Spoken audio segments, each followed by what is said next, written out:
kwa njia.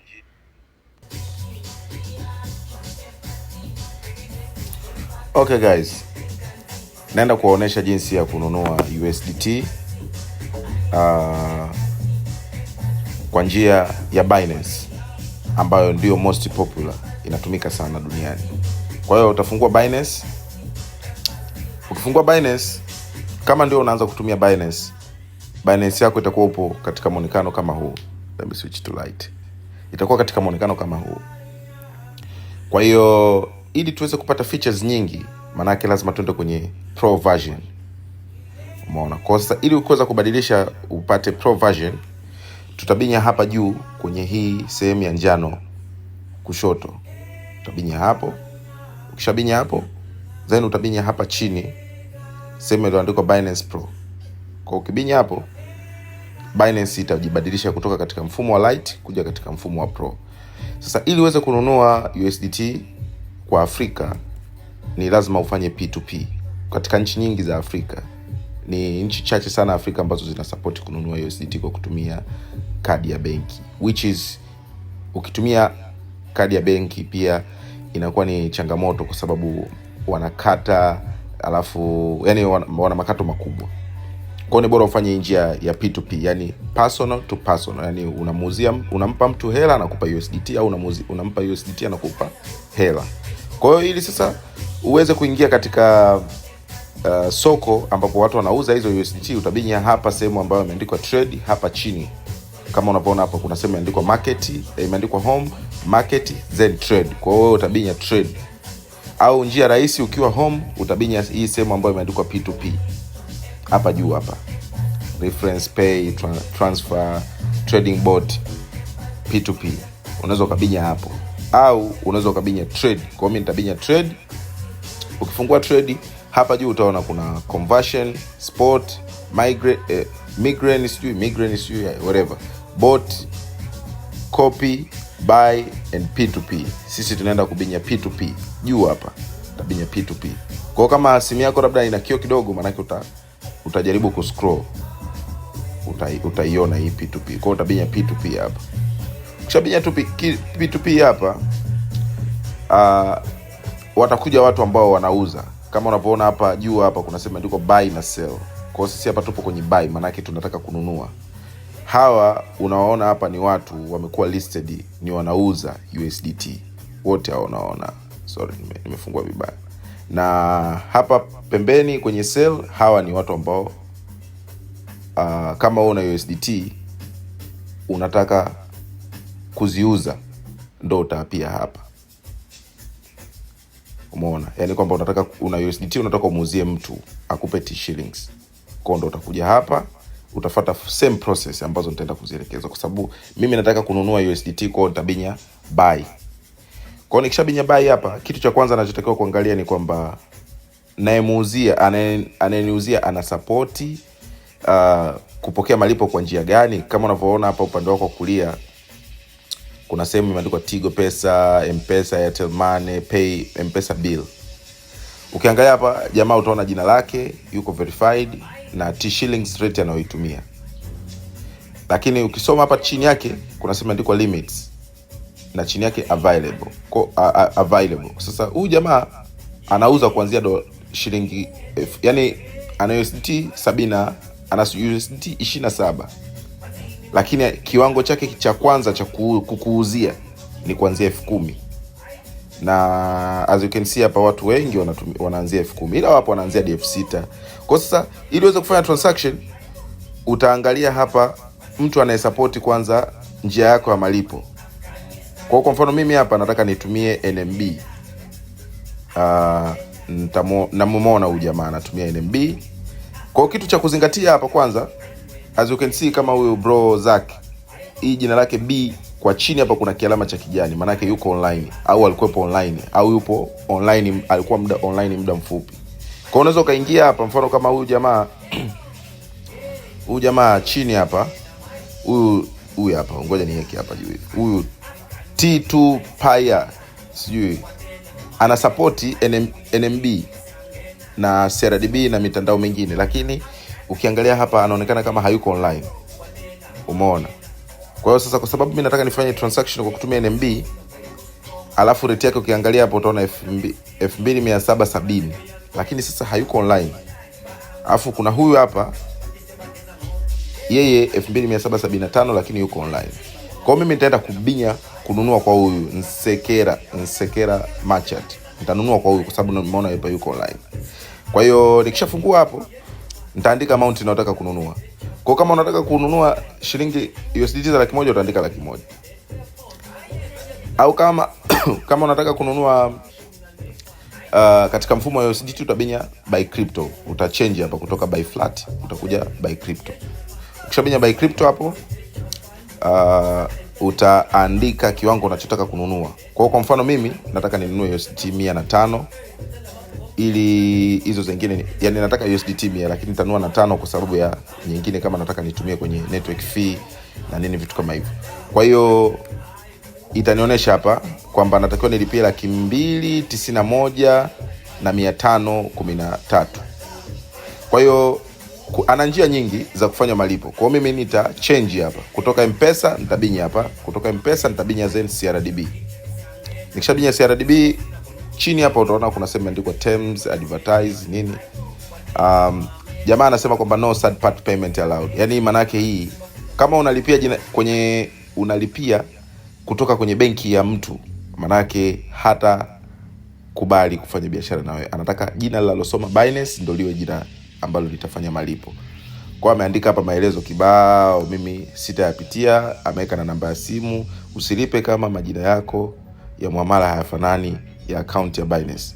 Ndio hicho kitu ambacho nilichokuwa nakwambia, ndio hiyo maana ya no third party payment. Ukiona hii statement sehemu yoyote ile duniani, maana yake kama unafanya transaction kwa kutumia account ambayo haina jina lako ambalo umejisajilia, maana yake inaweza ikawa ni changamoto. Kwa mimi nitabinya place order. Tabinya place order hapa. Nikishabinya place order, naweza nikaingia kwenye chats, nitakuta message zile ile advertise. Naweza nikabinya view payment details hapa juu, au unaweza ukabinya hapa chini. Kitu ndio kile. Kwa hiyo mimi nitabinya view payment details. Kwa hiyo as you can see hapo jamaa ameweka account namba yake NMB, jina na amount. Kwa mimi nitachotaka kufanya nitabinya hapa kwenye hii account number pembeni kwenye hivi kama viboxi ambavyo vina rangi ya kijivu ili kucopy hii account number. Kwa hiyo nikibinya hapa mara moja itakuwa imejicopy. Umeona? Na amount hapo inaonekana. Kwa hiyo sasa hapo natakiwa nifanye malipo. Hii Binance uwezi ukaibiwa, unatakiwa ujue. Kwa sababu mimi nisha place order hii hela, hizi coin za huyu jamaa tayari zimekuwa captured na Binance. Yaani Binance wameshazi hold. Kwa hiyo mimi nataka nifanye payment kama unavyoona hapa juu, order will be cancelled ndani ya dakika 13 kama nitakuwa sijafanya malipo. Lakini pia kabla hujafanya malipo watakunotify kwamba umefanya malipo, watakuuliza Binance. Kwa sababu hizi coin za jamaa Binance wamezizuia tayari. Yaani jamaa hawezi kuzitoa, hawezi kufanya kitu chochote mpaka wewe useme umelipa au haujalipa. Kwa sababu mimi nataka nilipe, nitabinya hapa nitaenda kwanza kufanya malipo. Kwa hiyo nitafungua account yangu. Nitafungua account yangu B. Nitafungua account yangu NMB, then nitakuja kwenye send money. Nikishakuja send money, nitakuja kwenye send to bank, process zile za kutuma hela. Kwa hiyo nimekosea hapa, NMB account, jamaa anatumia NMB, kwa hiyo nitaweka hapo. Nitaandika na amount, nitaangalia amount, au unaweza ukaicopy tu ukabinya hapa tena pembeni kwenye kijivu hiyo ukaicopy. Kwa hiyo nitakuja hapa nitapaste. Alafu kwa sababu mimi napenda kukeep records, nitaandika hapa USDT ili nisije nikasahau. Sio lazima kuandika, inategemea na benki unayotumia. Hiyo transfer reason ni kwamba ili nisije nikasahau. Kwa nitabinya send. Kwa tayari nimeshatuma hela kwa jamaa. Nita take screenshot. Hapa nitabinya notify seller. Nikibinya hapo itaniambia ni hadi receipt ya malipo. Kwa nitaiadd. Nitabinya hapo kwenye ku add, nitafungua kamera yangu, alafu nitabinya I have understood kwamba please sure your own account with a name, yani jina langu hili, to perform the transaction yourself outside of Binance platform. Umeona? Kwa hiyo nikishabinya hapo I have understood, alafu nitaweka hapo nimeread, alafu nitabinya transfer.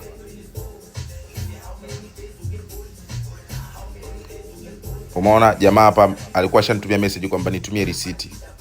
Kwa nimemtumia receipt. Hapa nitakuwa nasubiri. Sasa wakati unasubiri, sometimes order yako inaweza ikawa iko pending. Let me go faster kabla hajarelease. Utaona hapa kuna sehemu imeandikwa hapa kwenye sehemu kununua, utaona sehemu imeandikwa order. Kwa hiyo utaiona hapa ongoing, maana yake yani inafanywa kazi au nini. Kwa kama unataka kuendelea kuchati na jamaa, utabinya hapa jina lake. Utaona akirelease hapa tutapata message, lakini hapa kwenye order itaondoka. Alafu itakuja kwenye sehemu ambayo imeandikwa paid. Itaniambia hapa kwamba order imekuwa hapa juu hapa. Kuna hii ongoing na hii fulfilled. Kwa nikibinya hapa fulfilled, zitakuja hapa ambazo itanionyesha hapa kama order imekamilika. Umeona? Kwa sababu hapa tunasubiri au haina haja hata kuangalia. Ukija mfano kama hapa kwenye wallet, jamaa akishatuma hela ita reflect tu hapa balance. Itaonesha total amount. Kwa hapa tunarudi tena kwenye trade pale. Tunasubiri jamaa aweze kufanya hayo kuiprocess hii. Kwa hapa tutasubiri. Tutasubiri dakika chache. Tutasubiri dakika chache jamaa aweze release. Nafikiri anafanya confirmation hapo kwamba hela imefika au vipi. Yeah. Hii ndio receipt ambayo nimefanya malipo na jamaa. Kwa nitasubiri hapa like few minutes. Hii ni real, kitu ninachokifanya hapa ni real, na wewe ndio unatakiwa ufanye the same thing. Kwa hiyo wakati tunasubiri jamaa anatuma, tayari jamaa ameshalipa tayari. Unaona hapa kwenye order imeondoka. Ili kuhakikisha kama ameshalipa, unaweza kaenda kwenye wallet au ukabinya hapa fulfilled. Kwa hiyo as you can see hapa jamaa ameshalipa amount hapo. Ngoja nirudi, nikija mfano home hapa, nikija kwenye wallet huku chini, yani home market trades futures wallet, nikirefresh hapa tayari na USDT 105.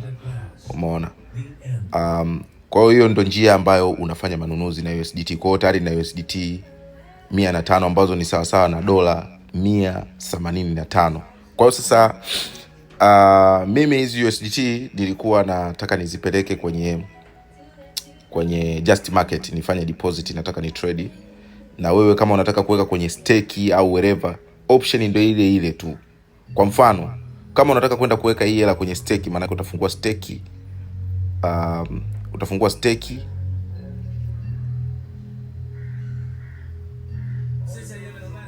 Utafungua stake, ukishafungua stake utabinya hapa kwenye sehemu imechorwa hichi wallet. Ukibinya hapa sehemu imechorwa wallet utabinya deposit. Then utachange network. Utachange network kwenye Tron TRX, manake Tron 2620. Hii ni network nzuri, haina makato makubwa. Wanakata kama USDT 0.1 kama sikosei. Hizi zingine kidogo bei zake ziko juu, au hii Binance Smart Chain ni nzuri nayo. Ila mimi natumiaga sana Tron. Kwa hiyo unaweza ukabinya hapa Tron, inakuja hii address. Address ni kama account number kwenye crypto. Umeona? Address ni kama account number au namba ya simu kama unataka kufanya malipo. Kwa mfano mimi ningekuwa nataka nitume hela, ningeicopy address. Kwa hizi same process ninazoenda kuzifanya, unaweza ukazifanya sehemu yoyote ile ukiwa unamtumia mtu hela. Unatakiwa uwe na address na network. Make sure network na address vipo sawa. As you can see, hizi namba ni kama hazieleweki. Unatakiwa uwe nazo makini sana. Ndio maana nimekuwekea hapa kialama cha kucopy. Kwa sababu ukikosea namba moja tu hapo, hela inaweza ikaenda kwa mtu. Na crypto ukishatuma umetuma, hairudi. Kwa hiyo unatakiwa uwe makini sana kwenye kucopy na unapopaste, yani hakikisha kwamba hau edit. Kwa sababu mimi nataka niende ni deposit hela, ni trade. Kwa hiyo nitawaonesha jinsi ninavyoziamisha hizi hela kwenda kwenye Just Market na deposit ili niweze kufanya forex. Kwa hiyo nitafungua Just Market yangu. Nitachagua wallet ambao nataka niweke hela. As you can see ninazo nyingi hapa, lakini nataka ni deposit hapa. Kwa hiyo nitabinya deposit. Nikishajibinya deposit, huu ni moja kati ya mabroker ambao nawatumia. Sitaki complicate mambo, just know that. Kwa kama nataka niweke hela kwenye huu broker kwa kutumia kadi, nitajaza details za kadi, lakini mimi nataka nitumie USDT. Kuna option nyingi za M-Pesa sijui nini. Kwa hiyo nitabinya hapa sehemu imeandikwa Tether USDT. Tether USD/USDT. Maana yake hii ndo kama dola sasa. Kwa hiyo kama unataka kudeposit kwa coins zingine au process zingine utatafuta tu hapo unaotaka. Kwa sababu sisi nataka kutumia USDT ambao ndo Tether. Yaani Tether maana yake ndo USDT. Kwa hiyo tabinya USDT, nita change network to TCR20. Alafu amount tayari nilikuwa nishaiandika. Kwa hiyo hapo unaweza ukaibadilisha kama unataka. Kwa mfano mimi nataka niweke $101 ili nipate $100 exactly. Kwa nitabinya deposit. Nikishabinya deposit hapa ita process ili niweze kupata address ya kudeposit kutoka Binance. As you can see, unaweza ukatumia hii QR code ukai screenshot tu ukaenda ukaipaste kule, au unaweza ukacopy address. Mimi napenda kucopy address. Kwa nitabinya hichi kidude hichi hapa kwenye hivi box. As you can see hapa inasema imecopy. Kwa hiyo hapa nataka nifanye hii transaction ndani ya dakika 15. As you can see hapa inasema wait for transaction hapa chini. Kwa hiyo let me go to Binance. Nikija kwenye Binance nitakuja hapa kwenye wallet. Alafu kwa sababu nataka nitoe hela nitabinya send. As you can see hapa inaniambia kwamba send to user, Binance user. Kama mtu anatumia Binance unaweza kumtumia kwa kutumia Binance. Let's say let me show you quickly. Kwa mfano mimi nikiwa natumia Binance, ukitaka kunilipa kama natumia Binance unabinya pay. Ukibinya pay hapo utabinya send. Kwa kama natumia Binance unaweza ukanilipa kwa kutumia email, naweza nikakutumia email ukanitumia USDT, au unaweza ukatumia Binance ID, au unaweza ukatumia Pay ID. Kwa mfano hii Binance ID ni hii hapa. Binance ID hii hapa. Umeona hapa kwenye pay kuna hii Binance ID. Ndio Binance ID. Kwa kama mtu nataka anilipe kwa anaweza tu akabinya hapa nikamtumia hii, itamletea na majina yangu kwa ajili ya confirmation. As you can see kwa mfano hapa hawa ni watu ambao nishawahi kuwatumia, kwa Binance ID zao ziko hapa na majina yao. Lakini pia unaweza ukasave na nicknames na nini vitu kama hivyo. Okay, so nitakuja hapa kwenye wallet, tabinya send, au unaweza ukabinya spot au fund. Inategemea na USDT zako ziko wapi. Usiona hapa USDT 00. Kwa hiyo USDT zangu zitakuwa zipo kwenye fund. Kwa hiyo nikitaka kutuma kule naweza nikabinya hapa, nimerefresh. Kwa hiyo nitabinya USDT, then nitabinya withdraw kama nataka kutuma kwenda kule. Kwa hiyo unaweza ukatumia hii option, au ukiwa hapa kwenye wallet kwenye overview ukabinya send. Kitu ndo kile kile. Ukibinya send unakuja kwenye on chain withdraw, withdraw crypto from Binance to other exchange wallet. Kwa hiyo itakuleta huku, then utabinya USDT, afu utabinya send via crypto network. Kwa hiyo nitabinya hapa crypto network. Kwa hiyo nikibinya crypto network itaniambia hapa niweke address ambayo ndo kama namba ya simu. Sasa mimi address nilishai copy, lakini unatakiwa uwe sure. Kwa hiyo nitarudi tena nitacopy tena, sababu naweza labda nikawa nilikosea nikacopy tena kitu kingine. Kwa hiyo nitaipaste hapa. Umeona? Au kama utaki kutumia hii process unaweza ukatumia QR code. Kwa hiyo naweza nikai screenshot, alafu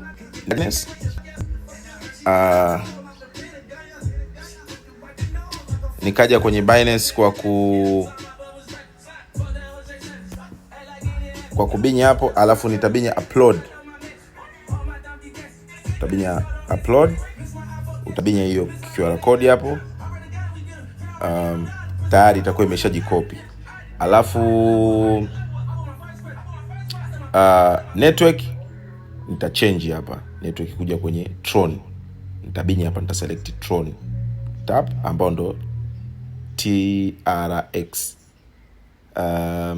TRX au ndo hiyo Tron. Kwa amount nitaandika ile amount ambayo nataka ni deposit, $101.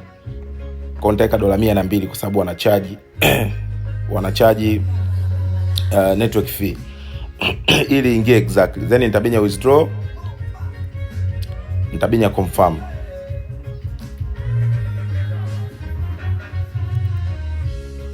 Then hapo itafanya process za verification.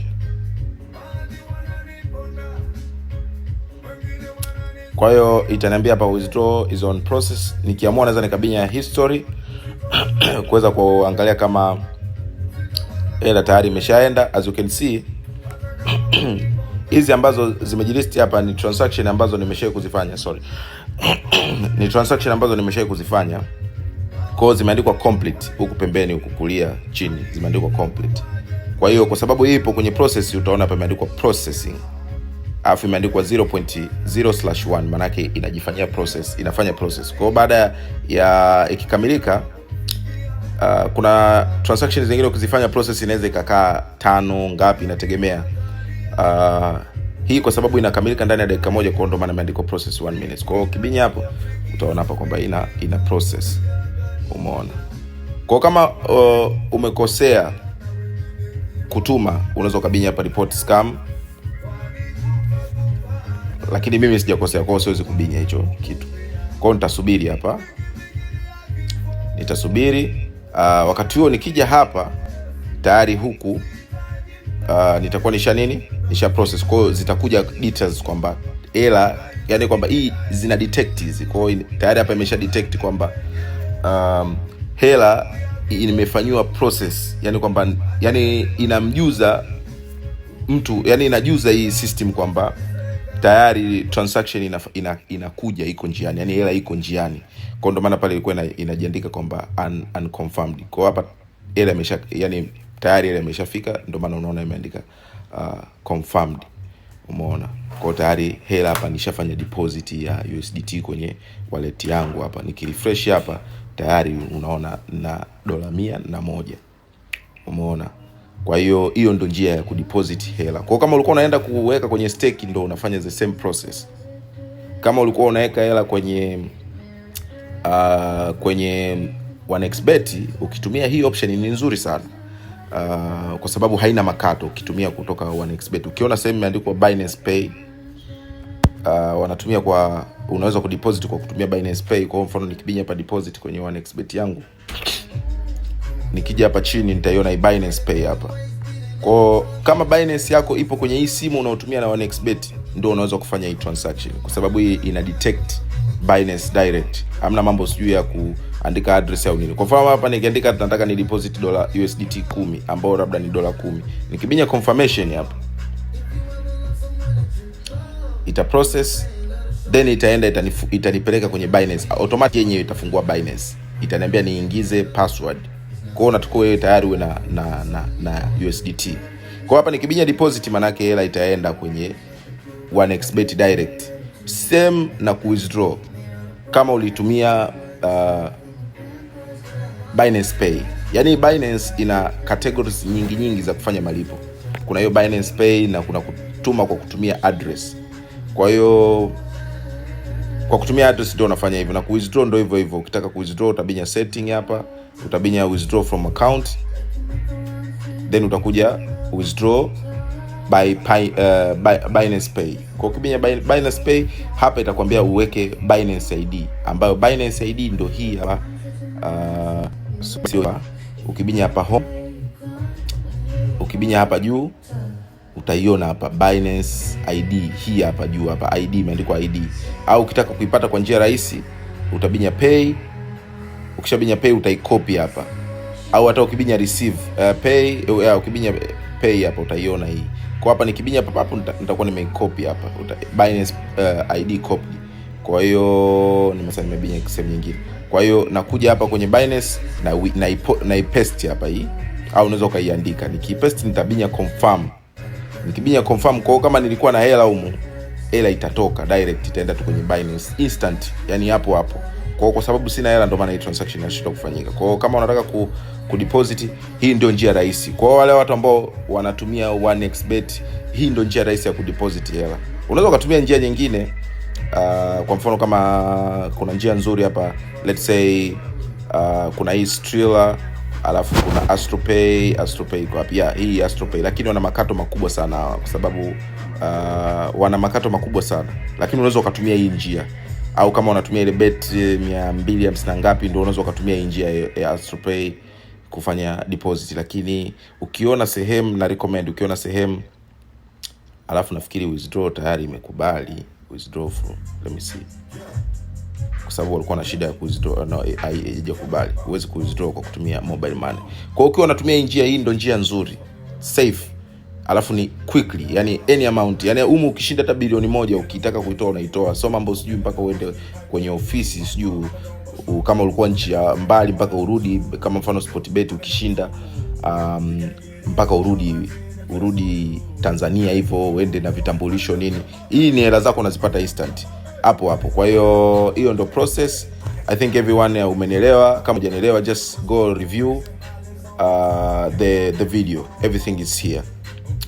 Yeah. Kwa hiyo mimi tayari nisha deposit. Nataka nifanye just nataka ni trade. Kwa hiyo see hapa ni account yangu ya MetaTrader. Tayari na balance $101. Kwa hiyo naweza nikaanza kutrade. Hizo ndo process za kudeposit, na hiyo ndo process unaitumia kudeposit sehemu yoyote ile. Make sure Binance yako umeverify na IDs na kila kitu uweze kufanya transaction kama hizo. Uweze kufanya hizo transaction kama account yako hujaverify. So nafikiri nimeeleweka. Yeah, that's all for Binance Pay.